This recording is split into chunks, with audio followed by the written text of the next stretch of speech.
Hello everyone. Welcome back to Plum Figgy.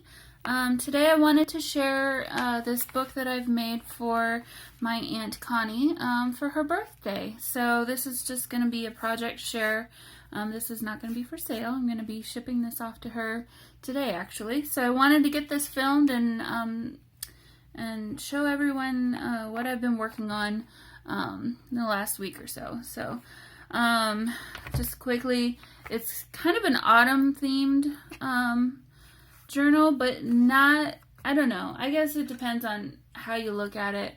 I chose things to be autumn looking because whenever I think of her, I think of autumn, because her birthday is in October, I guess, maybe, but she just, I tried to make this personal for her, and the colors that I know that she loves and I see her wearing a lot, and she knits and she actually dyes her own yarn, and she's very, very involved in that sort of thing, but she also sews, and she's just a very creative person.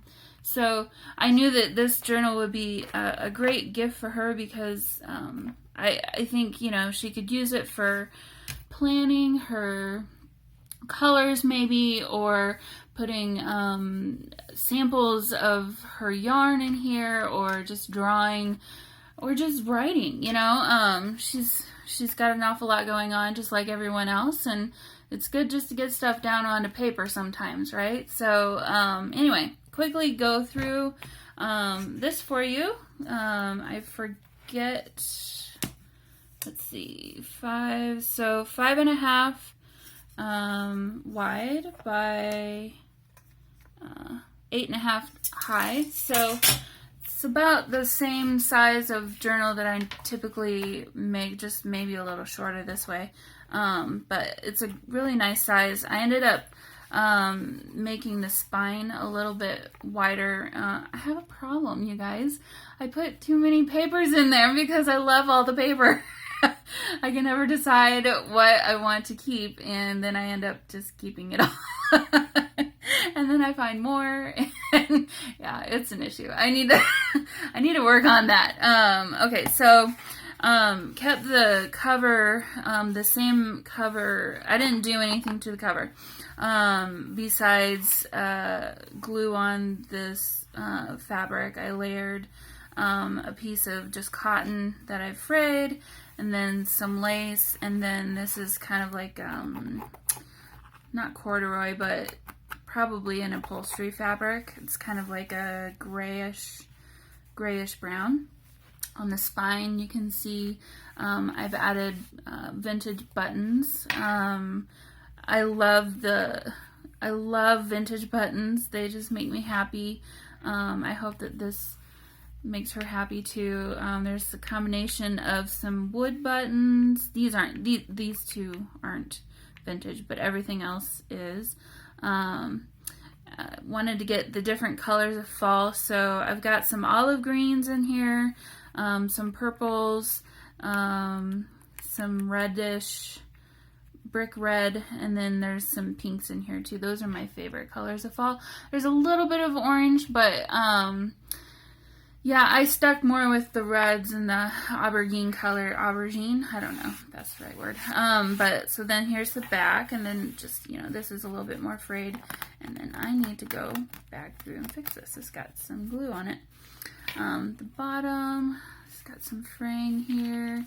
Love all the little fringies. And then this is just a really thin rayon ribbon that I found at Hobby Lobby, I think, it was 32 cents and I used it all in here. I used some on some of the tags, but I wanted to keep most of it for this closer. And then, so it's basically, all I did was tie it into a bow, and then I added a little key here with this little vintage button there. So it's more like a bead, actually. This is from Hobby Lobby as well. The spare parts, I think it's their Hobby Lobby brand. And then obviously this is a Tim Holtz bookplate. So let's get into it. All right, and then on the inside, I love this green, and I had to keep it because I wanted this to be the main, the front and the back color. These are Anna Griffin stickers that I actually just found Tuesday morning yesterday. Found those as well as the flowers, and I knew that they would be perfect for this book. Kind of a transition, the colors, I'm thinking a transition from summer to fall with the pinks and the brick reds and things. So this actually, it used to be a button, but the back part broke. So I just broke it all the way off and then filed it off so it doesn't, catch or anything, and then turned it into a little charm. This, I think I have upside down. I believe this is for making an earring. So I just put those together. Some leaves from my backyard, and I just sandwiched those in between some packaging. This is actually from my Webster's Pages binder that I just recently bought a couple months ago, and I just love how they turned out. Really cool. So I'll be doing that again probably. I don't know how long it'll last. If there will be air that gets in there, I'm sure it will. There's more later in the book that you'll see. They may or may not last, and if they don't, then they don't. But this is just some little places that she can write on, little notes or whatever. I found this on Pinterest. I tried to find the owner, but it was a dead-end trail. I'm sure if you've been on Pinterest ever, you'll understand that. So obviously I would never sell something that I found that way, but since this is a gift, then I figured it would be okay. It's, personal use. So I'd like to, if I knew who the originator was from this Pinterest, I will put a link in the description below, or if somebody else knows, let me know. I'll definitely do that. Another feature in this book, sorry, I will quickly get through this and then we'll get going, are these papers. Another thing that I recently found at Tuesday morning, these are from the Autumn Breeze collection. I had never seen these.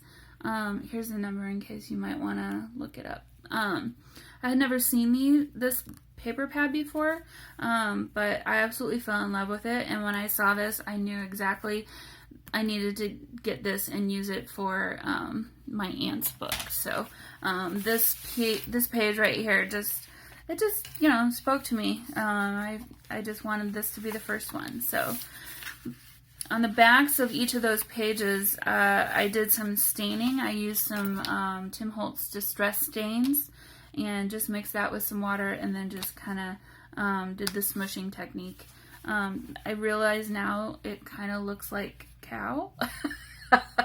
So I'm going to go back through this book, and I should have done this before I started recording, but I'm going to cover this with just torn thin paper and kind of hide some of that. I don't know. I may or may not. If she thinks she likes it like this, then I'll give her the option. But anyway, so just a little tag. You'll notice I did a lot of sewing. There are buttons throughout the book, and I did a lot of sewing where I had one color of thread in the bobbin and another color of thread being fed through the needle. So that way it's, obviously one color on one side and the other color on the back side. I didn't do that on purpose. It was more just I had that thread to use left over. I've been going through vintage thread that I've just acquired. Not thread that you would ever use to sew clothes with, but anyway. This is from a vintage learn how to draw book, so it's telling you colors, but I picked out pictures that were fall and places that would remind me of our home here and her home where she is too. So this is from the most recent Somerset Studios digital magazine. I just recently picked that up at Barnes & Noble's this last week, and they were perfect for this, and just the colors were awesome, so really fun. Some vintage music paper from, oh gosh, early 1900s. Another thing that I picked up at a vintage shop, at a thrift store, and I look everything up before I tear into it. This one's not worth anything, but the colors were perfect, and we know how to, we're all musicians. I'm actually a former music major, but she also played the same instruments that I did, so music has always been a big part of our lives. So I tried to, like I said, incorporate a lot of things that I knew would be meaningful for her. So on this page, this is a napkin that I decoupaged onto this thinner paper, and then when that was dry, I don't like the stickiness. I figured if she wanted to glue something else on top or even draw on top of this or write on top of this, she could. But so I did do a little layer of gesso on top, but I love how it really aged it and distressed it. So I wished I would have ripped it a little bit more on the bottom, but just some ribbon, lace and ribbon, also known as trim or ribbon. Another one of these little cards, and they're all backed in the same way with that paper. So I should mention, you may notice the stitching along the spine here. The way that I didn't want to cut into these gorgeous pictures, so the way that I combined them was, let me just pull out two here. Do a quick tutorial here for you. In your sewing machine, if you have one that has special stitches, there is one probably called a joining stitch, and it's like a zigzag stitch, but it makes a bunch of little stitches in between. So if you see one that's zigzag but has like dashed lines, that's your joining stitch. And so I used that, and literally just in the sewing machine, you just butt your papers together like this and do your stitch so that the foot is right down the middle so that it gets on both sides, and then it's joined together. It's not, I mean, obviously if you tear at it, it's going to tear apart, but I've been doing that a lot lately. I had another Christmas book that I'm making for just my family, and I'll share that when it's finished, but I had an issue with, it was in, I wanted to keep the book in the order that it was, so I had to figure out a way to join the papers together, because obviously when you fold them, you're gonna, if you have pages 1, 2, 3, 4, 5, you'll have 1, 2, 3, 2, 1, and then it'll, you know what I'm saying, 1, 2, 3, 4, 5, 4, 3, 2, 1. So that's not going to work if you want to keep your book in the same, or hopefully that makes sense. Anyway, so that's how I joined all of these together, so that I could save the entire picture, or at least as much of it as possible. This journal has lots of writing space, lots of white space, and the papers, there's scrapbook paper in here, and I did pull them from probably 6 or 7 different paper pads. So I mainly was looking for colors. Like, to me, these colors say fall. Even the pink. I know pink is kind of a non-traditional fall color, but I think of pink even in the fall. So another page from that magazine. A little, oops, way out of frame. Sorry about that. A little clothespin. This is also from Hobby Lobby, the spare parts brand, which I think I said earlier, I believe that is the Hobby Lobby brand. Oops, I knew I was going to do that. I'm going to hold that out for later. So here's one of the Anna Griffin stickers.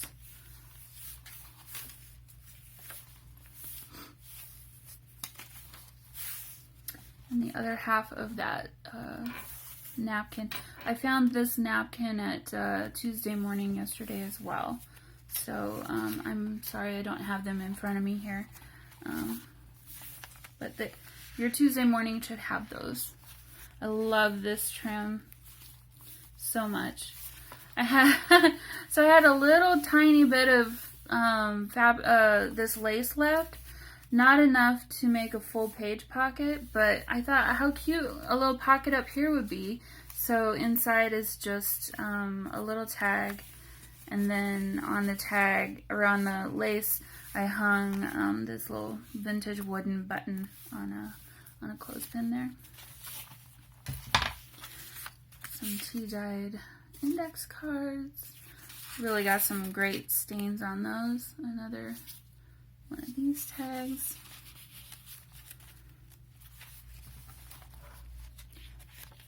Learning how to draw. Some ledger paper, and then here's another bird from that Anna Griffin sticker set. Got some Tim Holtz paper here.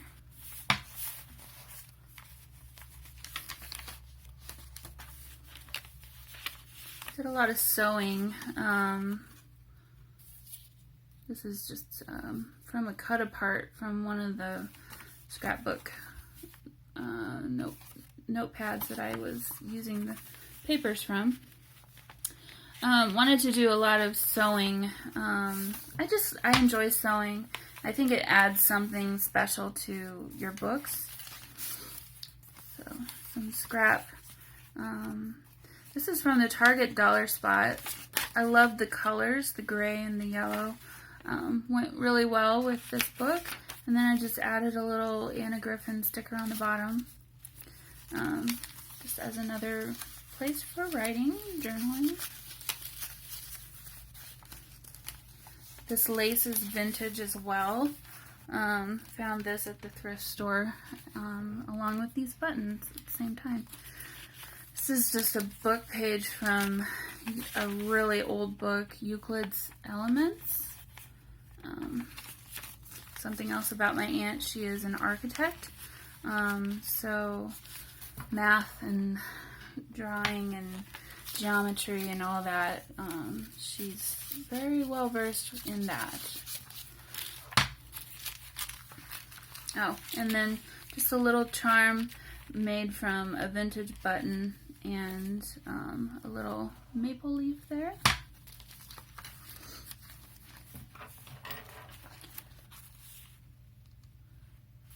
Some tags. This is of a barn. We all grew up in the country. And then the other side is a sunset of a beach. She lives on a lake now. So trying to tie all of the things together. Most people wouldn't understand it all, but she'll totally get it. So this is another from the cut apart page in that scrapbook pad. Some calligraphy paper. Another page from the magazine, and then I just flipped it up and made a pocket on this other the colors were perfect together. I don't believe it's the same artist, but it worked really well. So just another little tag here. And then this one is kind of special. So this is, I don't know if you've seen the Webster's Pages binder notebooks, but the packaging has hello on it, and I picked this rose from my garden. They kind of had a resurgence here, and they don't want to die quite yet. So I kind of made it into a specimen in this clear packaging, and I love how this turned out. It's probably not something I would be able to replicate very easily, but that's okay because it's for her. So that. This is some Seven Gypsies paper that comes on the roll. This is the first time I've actually used it, and again, the colors I thought were really good for this book, and then I love the bugs and the butterflies and things. Some more of this green, and then here's the other side of that magazine page. I just threw this in there.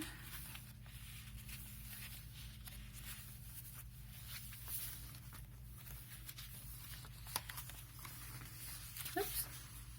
There's the other half of that sunset image. It's just gorgeous. And then the colors again are perfect. This was a little bit left. This was the very last of the lace, and I kind of did something that Amity Bloom started doing, where she takes a piece of fabric and just sews it across the top, and so I did the same there. Another page from the magazine, and then backed with the scrapbook paper. And I'm sorry, I can't remember what these are. I don't remember where I got them. Ooh, yeah, I really don't remember what brand they are. They're older. I got them from a garage sale. And yeah, but perfect colors. Made a little double pocket here with another leaf specimen. And then I have some vintage buttons sewn onto here. This page is from a vintage book on drying flowers. It's not so vintage. I would say probably from the 80s. Some of the pages like this one aren't so interesting, but then there are other pages that actually show some of the dried flowers. So that'll be on the back.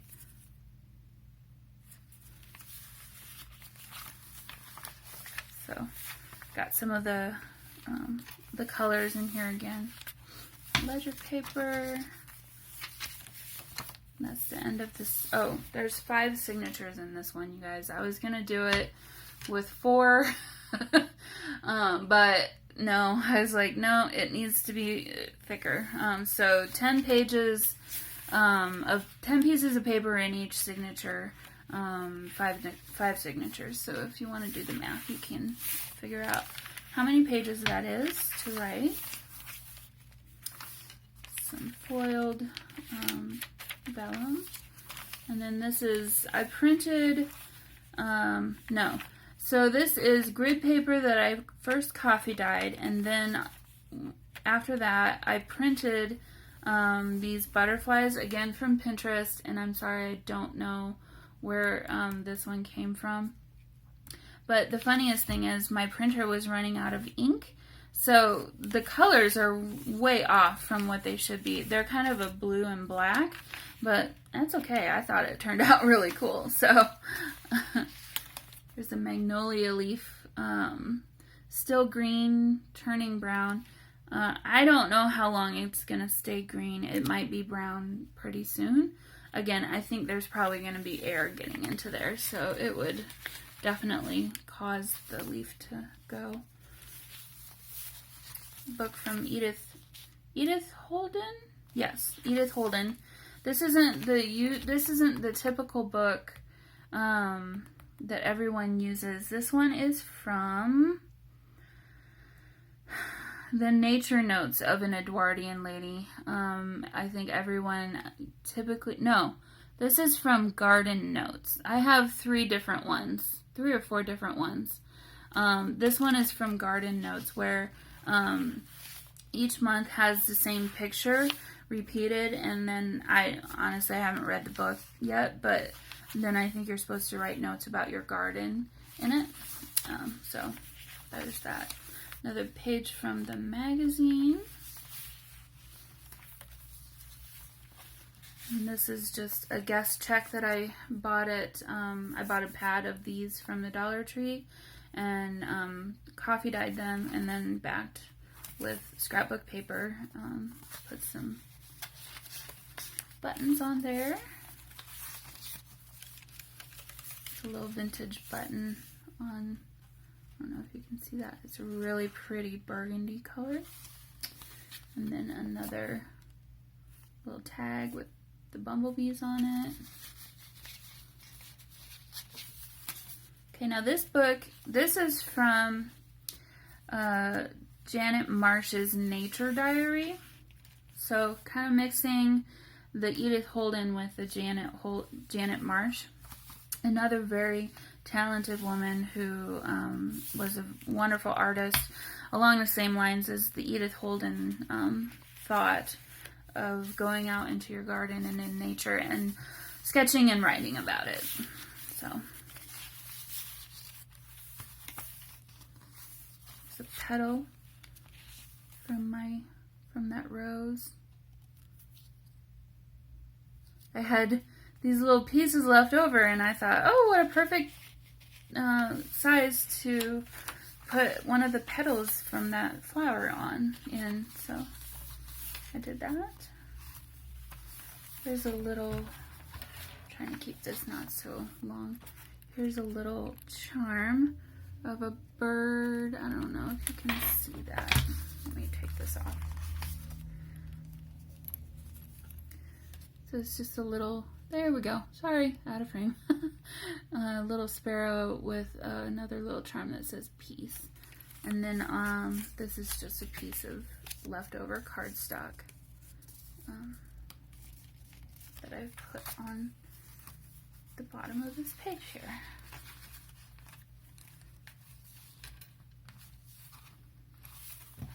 There we go.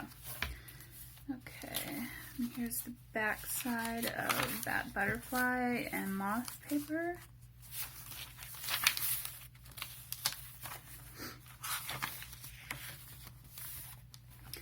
Here's the cover of the music that you've been seeing in here.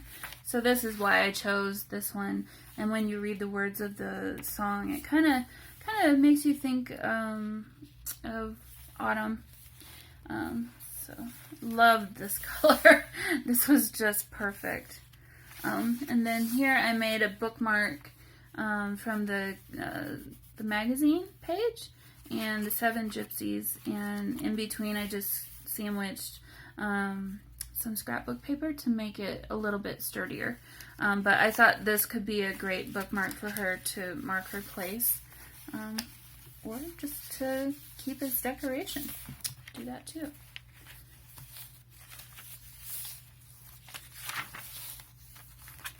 Another page from that magazine, backed on cardstock.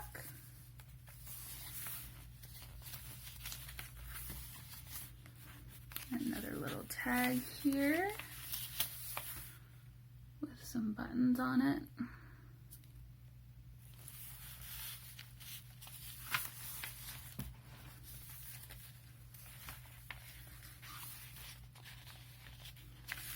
I love this page. We've got the barns on one side from where she grew up, or similar to, and the beach and the sunset for where she is now. So I thought that was a great juxtaposition there. Another Anna Griffin sticker. Sorry, trying to keep in frame here.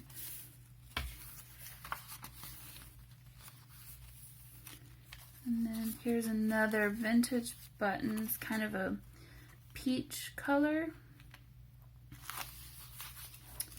on an owl with a crown. It's cute.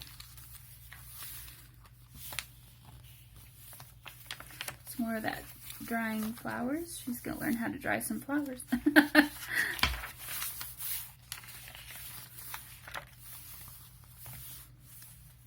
And then here's, I wanted to have a lot of pockets for her so that she could tuck papers in, or, you know, keep notes of whatever she might be interested in keeping.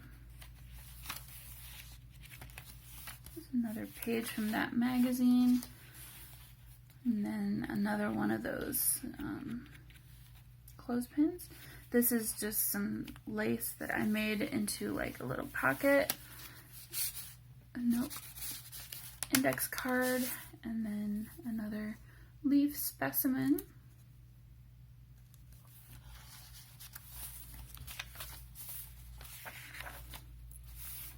Ow. I made tags or tabs out of the spare ribbon. Here's a page from Edith Holden.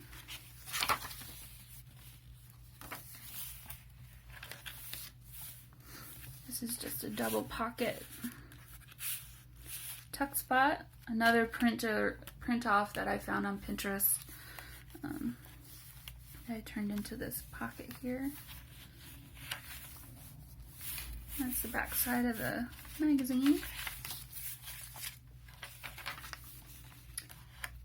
Tim Holtz. This is another one of those that I'm sorry I can't tell you what they are.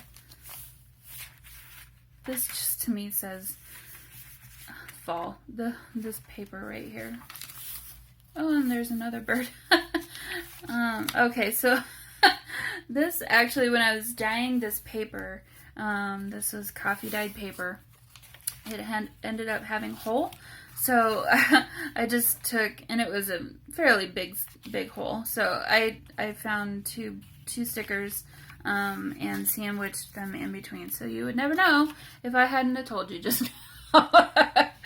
So I love that picture. And then obviously this is where I got the paper, or to make the bookmark from. It's from that.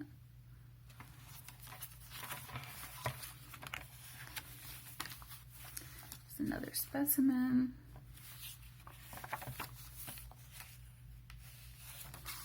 Edith Holden book.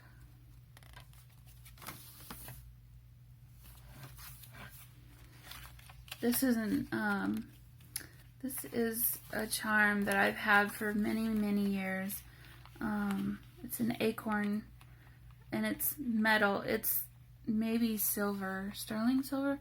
I'm not sure. It's heavy. It's a heavier charm. And yeah, I just knew that this was the right home for it. So it's going to live in this book now. It's another one of these.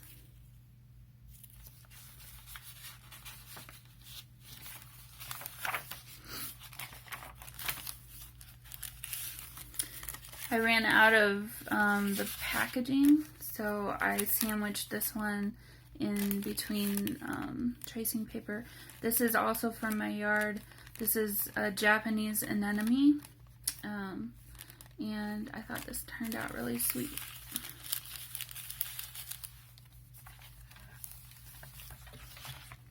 It's a nice pumpkin.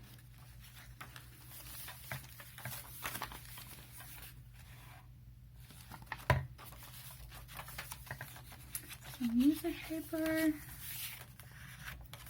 And that's the end. And then did the same on the back. So it's another little pocket with a bird sticker, and then we've got two little tags to finish it off.